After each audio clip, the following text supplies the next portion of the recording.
কামেল TV present. সুন্নতের কথা বলে, সুন্নতের পথে চলে, সুন্নতের পথে চলার দৃঢ় প্রতিজ্ঞা। Please subscribe my channel, like, comment and share. আসসালামু আলাইকুম ওয়া রাহমাতুল্লাহি ওয়া বারাকাতুহু। আলহামদুলিল্লাহি রাব্বিল আলামিন, ওয়াসসালাতু ওয়াসসালামু আলা সাইয়্যিদিল মুরসালিন ওয়া আলা আলিহি ওয়া সাহবিহি ওয়ান নাস আজমাইন। সম্মানিত বন্ধুগণ, শুধু আরবি ভাষা জানলেই কোরআনকে বোঝা সম্ভব নয়, বরং কোরআনের ব্যাখ্যা জানতে হবে। এবং কোরআনের ব্যাখ্যা হচ্ছে হাদিস। হাদিস ছাড়া কোরআন বোঝা অসম্ভব। সাহাবায়ে কেরাম আরবি ভাষাভাষী হওয়া সত্ত্বেও পবিত্র কোরআন অধিকাংশই তারা বোঝেননি। এই জন্য তারা রাসূলুল্লাহ সাল্লাল্লাহু আলাইহি ওয়াসাল্লামের কাছে জিজ্ঞেস করে উক্ত আয়াতের বা উক্ত সূরার অর্থ তারা বুঝে নিতেন, তাফসীর বিস্তারিত ব্যাখ্যা তারা জেনে নিতেন। তো তারা আরবি ভাষা হওয়া সত্ত্বেও যেহেতু কোরআনুল কারীম সম্পূর্ণভাবে তারা বোঝেনি, বরং আল্লাহ রাসূল সাল্লাল্লাহু আলাইহি ওয়াসাল্লামকে জিজ্ঞেস করে জেনে নিতে হয়েছে, তাহলে আমরা বাংলা ভাষাভাষী হয়ে কিভাবে আল্লাহ রাব্বুল আলামিনের কোরআনকে নিজে নিজে বুঝতে পারবো? কখনো নয়। এই জন্য হাদিসের সাহায্য আমাদেরকে অবশ্যই নিতে হবে। হাদিস হচ্ছে কোরআনের ব্যাখ্যা। আল্লাহ রাসূল সাল্লাল্লাহু আলাইহি ওয়াসাল্লাম আমাদেরকে কোরআনের ব্যাখ্যা করে গেছেন, সেই ব্যাখ্যা অনুযায়ী আমাদেরকে কোরআন বুঝতে হবে। আল্লাহ সুবহানাহু ওয়া তাআলার পবিত্র কোরআন বোঝার জন্য রাসূল সাল্লাল্লাহু আলাইহি ওয়াসাল্লামের হাদিসের কোনো বিকল্প নেই। তো চলুন আমরা একটি আয়াতে কারিমা দেখি, তাহলে বিষয়টা আপনাদের বুঝে আসবে। আল্লাহ সুবহানাহু ওয়া তাআলা সূরা আল আনামের ৮২ নম্বর আয়াতের মধ্যে বর্ণনা করতেছেন, আউযু বিল্লাহি মিনাশ শাইতানির রাজীম, বিসমিল্লাহির রাহমানির রাহিম। الذين آمنوا ولم يلبسوا إيمانهم بظلم أولئك لهم الأمن وهم مهتدون। মহান আল্লাহ তাআলা উক্ত আয়াতের মধ্যে বলতেছেন, যারা ঈমান এনেছে এবং তাদের ঈমানকে জুলুম দ্বারা কলুষিত করেনি, তাদের জন্য রয়েছে শান্তি এবং তারাই সুপথগামী। তাহলে আল্লাহ সুবহানাহু ওয়া তাআলা এখানে বিজুলমিন, জুলুম শব্দটি ব্যবহার করেছে। জুলুম শব্দের অর্থ কি? জুলুম শব্দের অর্থ অত্যাচার করা, কারো প্রতি অন্যায় করা, অত্যাচার করা। তো এখানে এই জুলুম মানে হচ্ছে অত্যাচার নয়। কিভাবে বুঝলাম? এই জুলুম মানে অত্যাচার নয়, এটা আমরা কিভাবে বুঝবো? এটা এভাবে বুঝবো যে আল্লাহ রাসূল সাল্লাল্লাহু আলাইহি ওয়াসাল্লাম এই জুলুম শব্দের অর্থ কি করেছে। চলুন এই বিষয়ে আমরা একটু দেখি হাদিস শরীফে কি বলা আছে। সহিহ বুখারী, হাদিসের কিতাব সহিহ বুখারী ৩৪২৯ নম্বর হাদিস। এই হাদিসের মধ্যে কি বলা হচ্ছে চলুন আমরা একটু দেখি।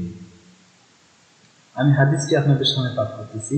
হাদ্দাসানি ইসহাক আখবারানা ঈসা ইবনে ইউনুস হাদ্দাসানা আল-আ'মাশ আন ইব্রাহিম আন আলকামা আন আব্দুল্লাহ রাদিয়াল্লাহু তাআলা আনহু ক্বালা লাম্মা নাযালাত আল্লাযীনা আমানু ওয়া লাম ইয়ালবিসু ঈমানাহুম বিযুলমিন শাক্কা যালিকা আলাল মুসলিমিন ফাকালু ইয়া রাসূলুল্লাহ সাল্লাল্লাহু আলাইহি ওয়াসাল্লাম আইয়ুনা লা ইয়াজলিমু নাফসাহু ক্বাল। আব্দুল্লাহ ইবনে মাসউদ রাদিয়াল্লাহু তাআলা আনহু থেকে বলেন, যখন এই আয়াতে কারিমা নাযিল হল, যারা ঈমান এনেছে এবং তাদের ঈমানকে জুলুমের দ্বারা কলুষিত করেনি, তখন তা মুসলিমদের পক্ষে কঠিন হয়ে গেল। সাহাবায়ে কেরাম আরজ করলেন, হে আল্লাহর রাসূল সাল্লাল্লাহু আলাইহি ওয়াসাল্লাম, আমাদের মধ্যে কোন ব্যক্তি আছে যে নিজের উপর জুলুম করেনি? তখন নবী সাল্লাল্লাহু আলাইহি ওয়াসাল্লাম বললেন, লাইসা যালিক ইন্নামা হুয়া শিরক।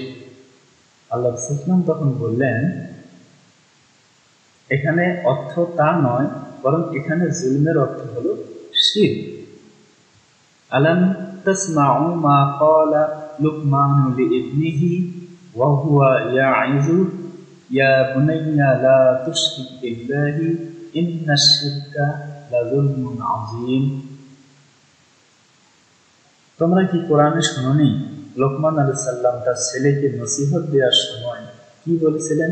তিনি বলেছিলেন, হে আমার বৎস, তুমি আল্লাহর সঙ্গে শিরক করো না, কেননা নিশ্চয়ই শিরক এক মহাজুলুম।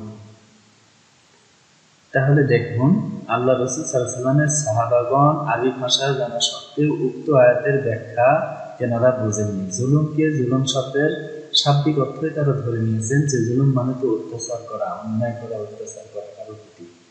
তো তাদের কাছে একটু আয়াতটা খুব কঠিন মনে হলো যে আসলে আমাদের মধ্যে এমন কি আছে যে কখনো কারোর প্রতি কোনো জুলুম করেনি বা অন্যায় করেনি, বা এইভাবে কি থাকা সম্ভব নাকি? জীবনে কি আমার দ্বারা কখনো কোনো জুলুম হবে কিনা?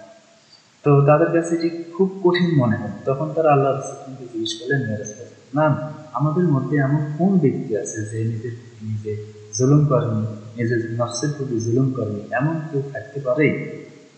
তাদের কাছে এটা খুব অসম্ভব মনে হয়। তখন আল্লাহ রাসূল বললেন যে, শোনো, তোমরা যে জুলুম এখানে মনে করতেছো, এখানে যে জুলুম তোমরা বুঝতেছো আসলে সেটি নয়।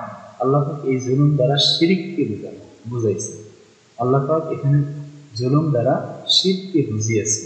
আল্লাহ রাসূল সাল্লাল্লাহু আলাইহি ওয়াসাল্লাম স্পষ্ট করে আরো অন্য আয়াত দিয়ে ব্যাখ্যা দিয়ে তিনি বুঝাই দিলেন যে, তোমরা কি শোনো নাই লোকমানের ঘটনা? লোকমান আলাইহিস সালাম তার সন্তানকে ওয়াজ করার সময় কি বলেছিল, হে আমার পরিবার টুকরা সন্তান, আল্লাহর সাথে কাউকে শিরক করিও না, নিশ্চয়ই শিরক হচ্ছে মস্ত বড় জুলুম। অর্থাৎ শিরকও জুলুম, এবং শিরক হচ্ছে মস্ত বড় জুলুম। সবচেয়ে বড় ভয়ানক জঘন্য জুলুম হচ্ছে কি? শিরক।